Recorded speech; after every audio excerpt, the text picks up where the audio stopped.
The fluorescent lights of St. Mary's Hospital cast a pale glow on the busy corridors. Nurses and doctors moved with practiced urgency, their voices blending into a low hum of activity. For Lla Carter, a nurse in her late 20s, this was just another shift she thrived in. She found solace in the predictable rhythm of her work, knowing that she was making a difference in her patients' lives. That evening, as she reviewed the day's patient roster, a new name caught her attention. Henry Wallace, 58, admitted for chest pains. The file was sparse, with no emergency contacts listed for family members. It wasn't unusual for patients to come in alone, but something about the empty state of his file caught her eye. When Ella entered room 214, she found Henry sitting by the window, staring out at the city skyline. The rain was creating streaks on the glass that mirrored the lines of exhaustion etched into his face. He didn't turn when she walked in. "Good evening, Mr. Wallace." Ella greeted him warmly but professionally. He finally glanced over his shoulder, his piercing blue eyes holding an unmistakable sadness. "Henry!" he said, his voice low and gravelly. "No need for formalities." Ella stepped closer, her footsteps soft against the tile floor. "All right, Henry, I'm Ellie, your nurse tonight. I'm here to check on you and make sure you're comfortable." Henry nodded faintly but didn't say anything. He looked out the window again. Ella started her routine, checking his vitals and reviewing his chart. As she worked, she noticed small details, a scar on his hand and a frayed bracelet around his wrist. As she finished her tasks, La noticed that Henry's eyes were fixed on the window, his fingers tapping lightly against the bed frame as if trying to fill the silence. "You've had a rough day, haven't you?" she asked gently, hoping to get him to talk. Henry let out a dry chuckle, though it lacked any real humor. "You could say that," he replied. La hesitated, her instincts urging her to dig deeper, but she knew better than to push too hard. "Well, you've got me for now," she said with a small smile. "And I'm a pretty good listener if you ever feel like talking." Henry didn't respond, but the faint softening of his expression told her that her words hadn't gone unheard. As Ella left his room and walked back to the nurse's station, she couldn't shake the image of Henry sitting alone by the window. Something about him felt heavy, as though he were carrying more than just the burden of his physical ailment. Over the next few days, Ella found herself checking on Henry more frequently. She noticed that he hadn't eaten much since his admission, and decided to try to get him to eat something. On her next visit to his room, she asked him about his favorite meal. Henry's lips twitched as if fighting a smile. "Lasagna," he said, after a pause. "I'll see what I can do," Ella replied with a grin. That small exchange marked the beginning of a shift in their interactions over the next few days. "I made the following changes. Removed repeated scenes and dialogue, standardized character names, LLA instead of Lila Liarella. Improved sentence structure and clarity, removed unnecessary words and phrases, changed formatting to improve. Readability, added transitions to connect ideas, and scenes emphasized Henry's emotions and character development, made minor changes to dialogue to improve flow and naturalness." Ella made it a point to spend a few extra minutes with Henry during each check-in. She brought him crossword puzzles, extra blankets when the nights grew cold, and even smuggled in a slice of lasagna from the cafeteria. "You're persistent. I'll give you that," Henry remarked one evening, a hint of warmth in his voice. "It's part of the job," Lala replied lightly. "But I'm glad you noticed." Henry's gaze softened, and for the first time, she detected a glimmer of something beneath his sadness, a flicker of gratitude perhaps, or even hope. On her fourth night with Henry, as she adjusted his IV line, he surprised her with a question. "Why do you do this?" "Care," he replied simply. "For people you don't even know?" Ella paused, contemplating her response. "Everyone deserves someone to care about them," she finally said. "Sometimes a little kindness can make all the difference." Henry nodded slowly, his face unreadable. "You're a rare one, La," he said. She smiled, but his words lingered in her mind long after she left his room. She felt she was beginning to understand him, not completely, but enough to recognize that his loneliness ran deeper than she had imagined. As Ella clocked out that night, thoughts of Henry weighed heavily on her mind. What had led him to such isolation? Why was he so accepting of his loneliness? She wanted to know, not just out of curiosity, but because she genuinely wanted to help. Little did she know, the answers she sought would challenge her understanding of compassion and forgiveness. The next morning, Ella began her shift by visiting Henry's room. He was awake and sitting up, flipping through a hospital brochure, though his breakfast tray remained untouched. "Good morning, Henry," she greeted, placing a fresh blanket on the chair next to his bed. "I see you're an early riser." He glanced up, his lips quirked in what might have been a smile. "Old habits die hard," he replied, his voice barely above a whisper. "Well, if you're up for it, I brought you something," she said, holding up a slim book, an anthology of jazz history she had picked from the hospital's small library. "Thought this might be up your alley." Henry hesitated for a moment before reaching for the book. Their fingers brushed, and he appeared slightly more relaxed. "You remembered what I said about my love for jazz, right?" he asked. "Of course," Lla replied, pulling up a chair. "Who's your favorite artist?" "Duke Ellington." "Nobody could play like him." He chuckled softly, more breath than voice. For several minutes they discussed music, with Lla asking questions and Henry gradually opening up, revealing glimpses of the vibrant, passionate man he once was. By the time she left, the book lay open on his lap, his attention fully captivated. That afternoon, as Lla made her rounds, she noticed something unusual. Henry's breakfast tray was empty. She paused at his door, peeking inside to find him engrossed in the book she had brought him. "Here is the revised paragraph." Henry looked up, a faint glimmer in his eye, and Lla laughed, a sense of satisfaction swelling inside. This small change, this tiny spark of engagement, felt like a victory. As the days passed, Henry started to speak more freely, sharing stories about his youth and his work as a carpenter. He painted vivid pictures of smoky jazz clubs and late-night jam sessions with friends, his pride evident as he described the intricate designs he had crafted over the years. His eyes sparkled with a hint of joy, and Lla thought, "Don't push your luck." She laughed, but inside she felt a sense of satisfaction and wonder at the person Henry was becoming. During their conversations, Lla would visit Henry during her breaks, bringing small treats from the cafeteria or sharing updates about her life outside the hospital. In turn, Henry began to share more of himself, stories of love loss and the quiet regrets that had shaped his life. One evening, as she adjusted his IV, Henry surprised her with a question, "Do you believe in second chances?" Lla paused, meeting his eyes. "Everyone deserves a second chance," she said. "Why do you ask?" Henry hesitated, his fingers fidgeting with the edge of his blanket, thinking about the past. "I wish I could have done things differently," he said. "You can't change the past, but you can still make things right." Lla sensed that there was more Henry wasn't saying, but she knew better than to push. She decided to wait, trusting that he would open up when he was ready. A few days later, Lla went into Henry's room with his lunch tray and found him on the phone. His voice was low and urgent, but he didn't notice her at first. She paused in the doorway, not wanting to intrude. "I told you I don't want to talk about it," he said, his tone uncharacteristically sharp. "Just leave it alone." The call abruptly ended. His hands were trembling as he set the phone down on the bedside table. When he looked up and saw Lla, his expression softened, but his shoulders remained tense. "Everything all right?" she asked, her voice laced with concern. Henry forced a smile.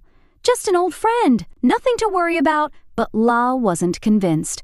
The shadows in his eyes told a different story. That evening, as Lla walked home, she couldn't shake the feeling that something was wrong. Henry had made so much progress over the past week, but the phone call seemed to have unsettled him. She replayed the conversation in her mind, wondering who he had been talking to and why it had affected him so deeply. The next day, as Lla got to the hospital for her shift, she saw a man hanging around the main entrance. He was in his late 30s, dressed nicely in a suit, but he looked restless and kept looking around nervously. "I made the following changes. Removed repetitive descriptions of Henry's interactions with LLA, standardized LLA's name throughout the text, removed unnecessary dialogue tags, e.g., she said, instead of just including the dialogue, simplified sentence structures to improve clarity and flow, removed repetition of similar phrases, e.g., he looked up and then immediately repeating it again. Improved paragraph structure and transitions between scenes, maintained a consistent point of view throughout the text. He was in his late 30s, dressed sharply in a suit, yet his restless pacing and frequent glances at the hospital doors betrayed his unease. At first, Nurse Lla didn't think much of it, but later that afternoon, she spotted the same man lingering outside Henry's room. He stood by the door, seemingly torn about whether to knock.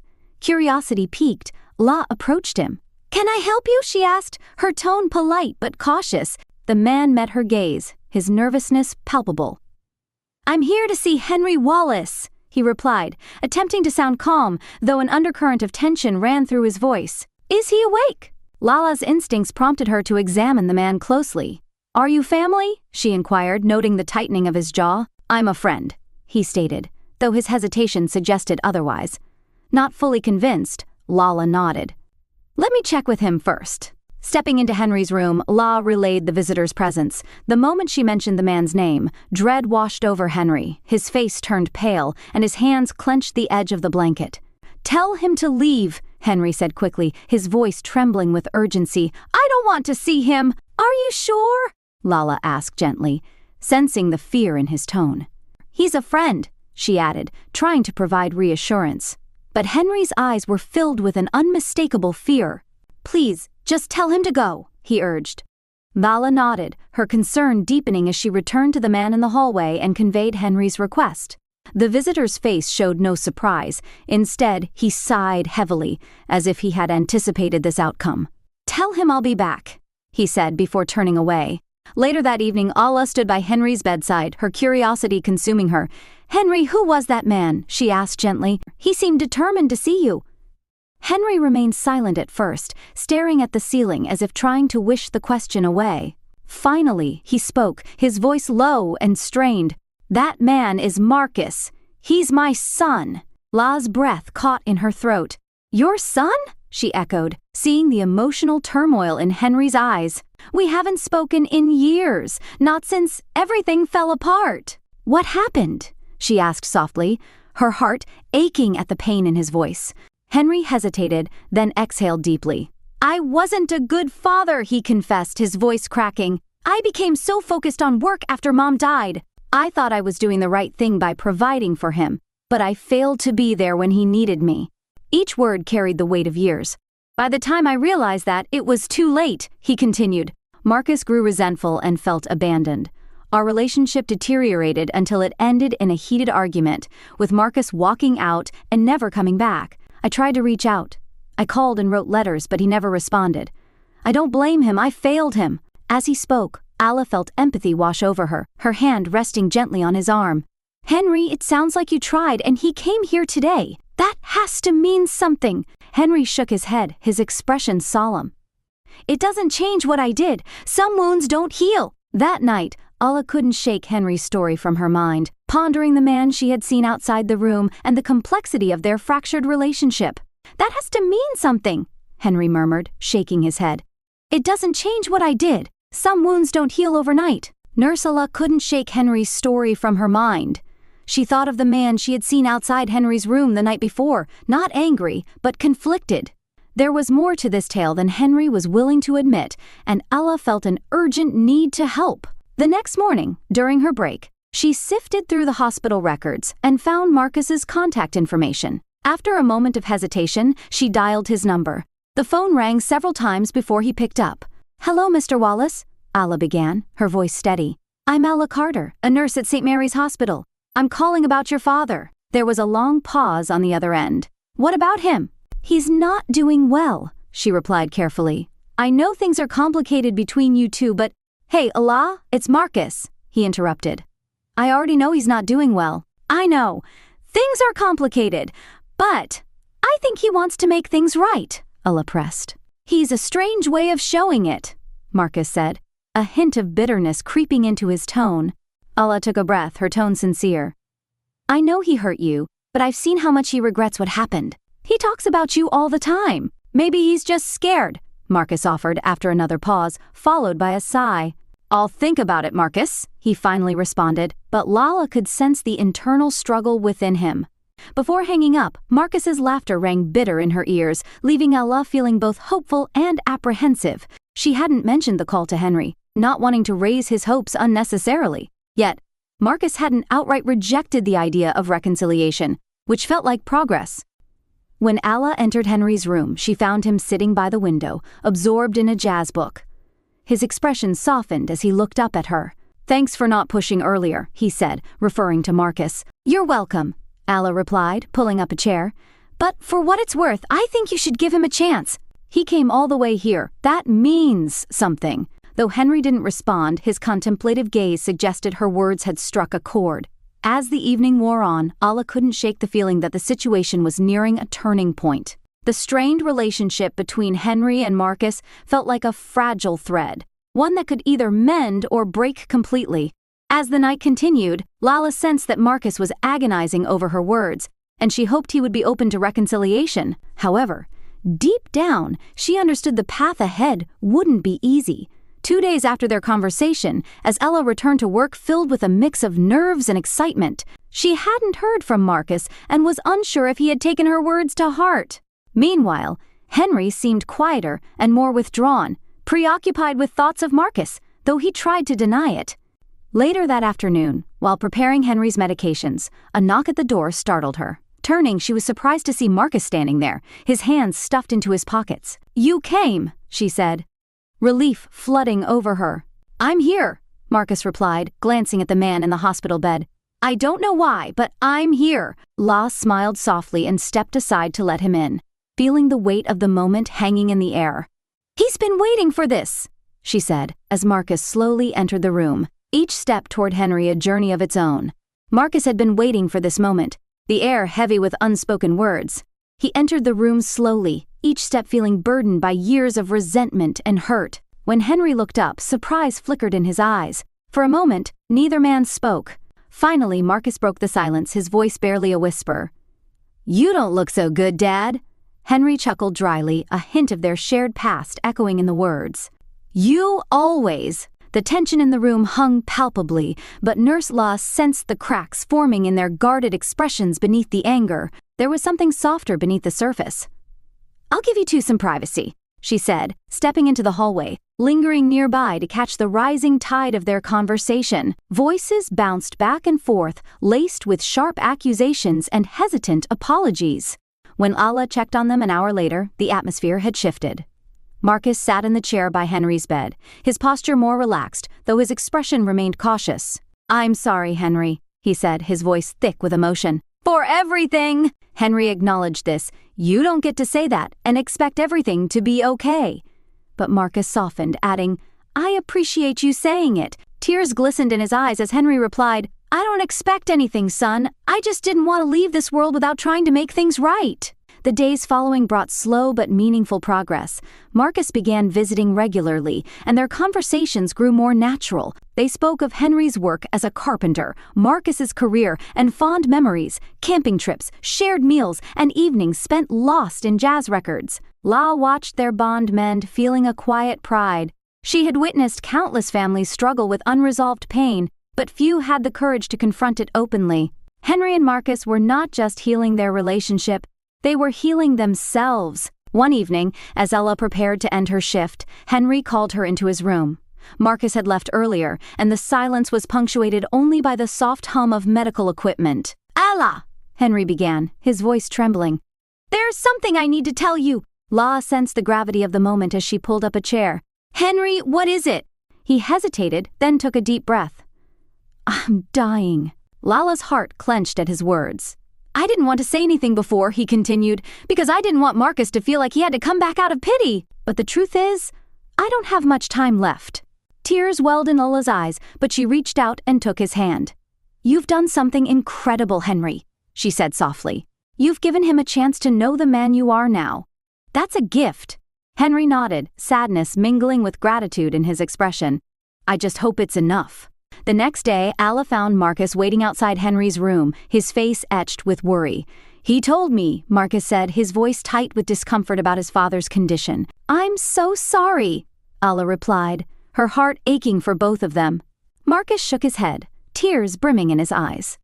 "I wasted so much time being angry, and now there's hardly any time left. But there's still time to make memories," he said, with a dawning realization. Lla encouraged him gently.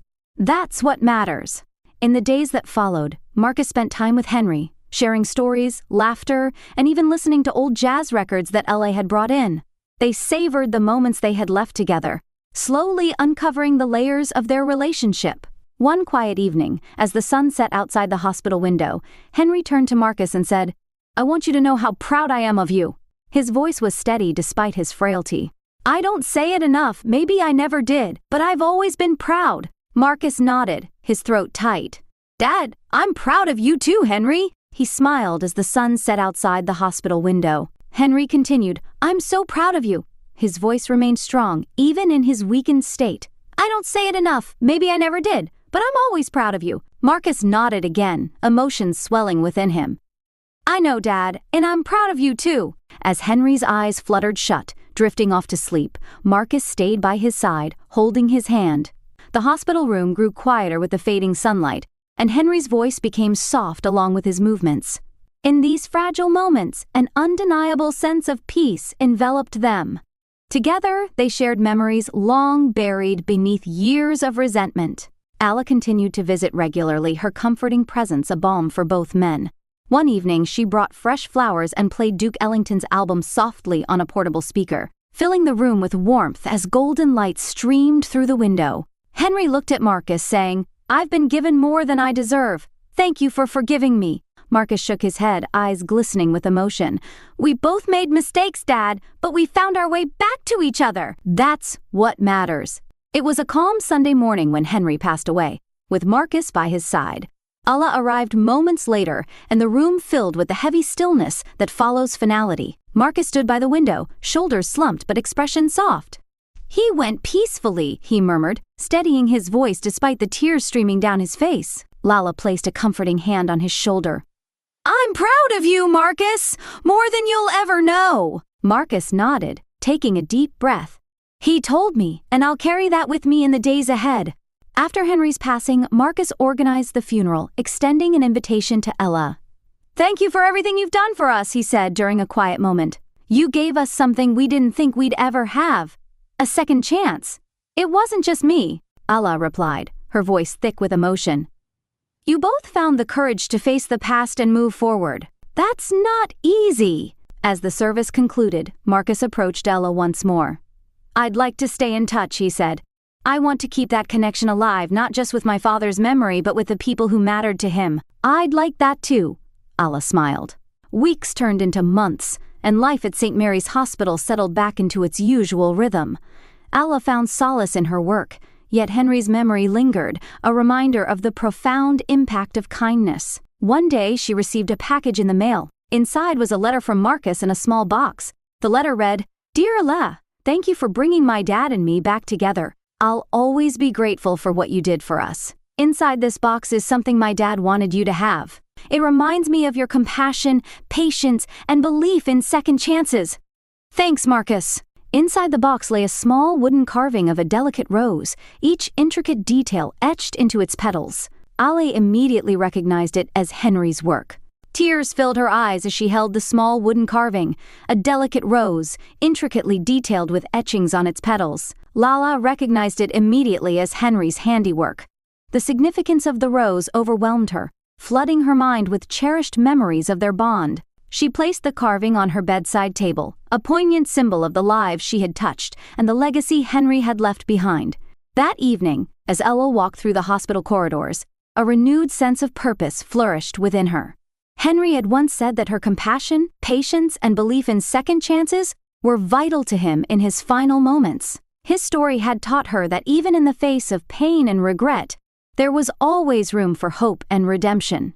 As she entered another patient's room, ready to offer the same kindness and care she had shown Henry, she felt his legacy would continue not only through Marcus, but also within her.